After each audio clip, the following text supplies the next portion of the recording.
je vais vous raconter une histoire extraordinaire qui est tout à fait ordinaire. L'histoire de Grace Groner. Alors, d'emblée, je vous dis ce qui s'est passé. C'est une dame qui a investi de l'argent dans une entreprise dans les années 1935 et le coût de cette action-là s'est vu multiplié par un facteur de plus de 38 000. Donc, elle a investi 180 dollars et elle a fini avec une fortune de plus de 7 millions de dollars USD. Donc, je vous raconte toute son histoire. Alors, Grace Groner, Grace Groner, à l'âge de 12 ans déjà, elle était orpheline. Elle était même jumelle. Et toutes les deux, elles étaient orphelines. Ça commence très bien. Sauf ils ont eu une famille dans leur entourage qui a accepté de les prendre en charge. Donc, finalement, elles ont été envoyées à l'école et Grace Groner a fini par devenir secrétaire dans une entreprise pharmaceutique qu'on appelle Abbott Laboratories. Vous pouvez lire ça là. Oh. L'histoire raconte qu'elle a vécu une vie assez frugale. Frugale, ça veut dire qu'elle n'était pas du genre, comment dire, ses besoins matériels ne primaient pas en fait sur elle. Donc elle avait complètement le contrôle là. Elle n'avait pas besoin de porter des vêtements ultra chers. Elle n'avait pas besoin.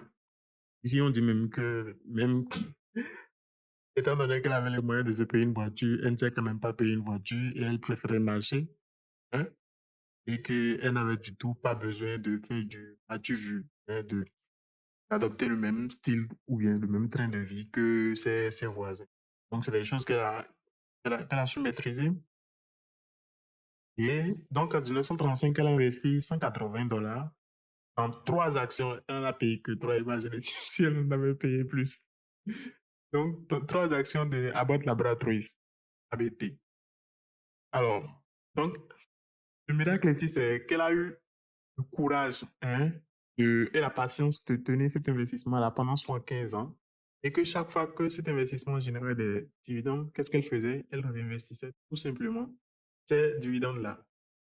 Alors, donc elle rachetait davantage d'actions. Alors, ce qui s'est passé, c'est que finalement, ces 180 dollars sont devenus, en 1930, c'est quoi l'investi, sont devenus 7 millions de dollars 15 ans plus tard, donc en 2010. Hein? Et on estime qu'elle a reçu des dividendes de 210 000 dollars. Alors, 1935, ça paraît peut-être loin, mais en fait, dans les années 1900, comme ça, il n'y a pas que Abbott Laboratories qui a fait ce bon phénoménal-là de quoi? D'un facteur aussi généreux, on va dire. Il y a eu plein d'entreprises dans ces années-là. Donc, la liste que vous avez là, en fait, c'est tout simplement des entreprises qui ont des facteurs qui ont fait des gains de 625 fois 625 sur une certaine période. Donc, je zoome un peu, donc ce n'est pas très visible ce qui est là. Alors, donc vous pouvez voir qu'il y a votre Laboratories, il y a Adobe, c'est plus à présenter, il y a Amazon. On est d'accord? Non, ça c'est Amazon.com. Ouais, il y a Amazon, il y a Apple, on est d'accord? Alors, il y a Cisco, pour ceux qui connaissent Cisco, il y a Dell, il y a Disney, il y a Berkshire Hathaway, j'ai dû le louper déjà. Il y a Berkshire Hathaway, c'est là. Donc, des entreprises très connues qui ont fait ces bons-là. Et toutes ces entreprises-là, elles ont toutes quelque chose en commun, c'est qu'elles ont. L'entreprise en elle-même avait une santé formidable et un rythme de croissance soutenu. Donc, une entreprise, c'est des vases gros, voilà. On peut venir à la classification de Peter Lynch, on va catégoriser ces actifs. C'était des gros responsables. Donc, alors, dans cette partie, ce que je veux souligner, c'est les 4 facteurs clés qui lui ont permis de faire ce gain-là, fois 39 000 sur une période de 15 ans. Et en fait, il y en a 4. Si en fait un seul de ces facteurs-là avait manqué, hein, elle n'aurait jamais eu ce facteur de fois 39 000 sur 15 ans. Elle aurait peut-être peut-être qu'elle aurait toujours fini millionnaire, mais pas 7 millions de dollars. Ou peut-être même qu'elle n'aurait tout simplement pas fini millionnaire. Alors, donc déjà, on nous dit qu'elle a investi à un taux de croissance très soutenu, hein, et assez élevé sur cette période de 15 ans-là. Ça veut dire en fait que l'entreprise dans laquelle oui, dans laquelle elle investit avait une croissance phénoménale. Donc, c'était des fast growers. Si elle n'avait pas investi dans un fast grower, elle n'aurait jamais eu cette performance-là. Et je tiens à souligner ici que l'entreprise dans laquelle elle investit, c'est une entreprise où elle travaille en tant que secrétaire de cette entreprise-là. C'est un peu comme c'est un peu comme ce qui se passe avec Orange Pay, où on a permis aux employés d'acheter des actions de Orange Pay bien moins cher, sauf que elle-même, à l'époque, c'était pas, elle n'a pas payé ça moins cher, elle a payé ça au prix du marché. Donc, premier point, une entreprise qui est un fast grower. Donc, deuxième point, une entreprise qui a un avantage compétitif, hein, durable. Et ça rejoint encore le premier point. Si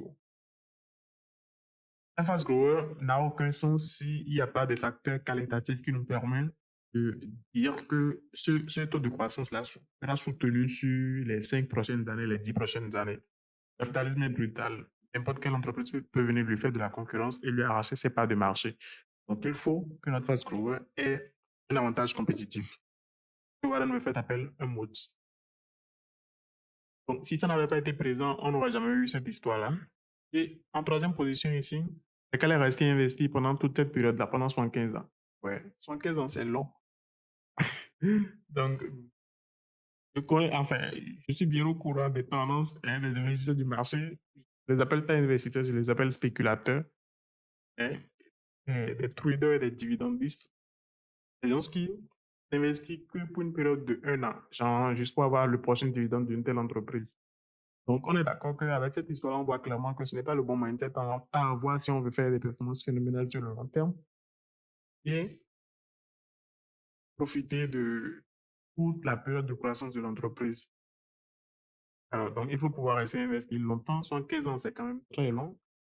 Mais sur la bière, vous n'avez même pas besoin de rester investi 15 ans pour avoir des retours sur investissement déjà fait phénoménaux.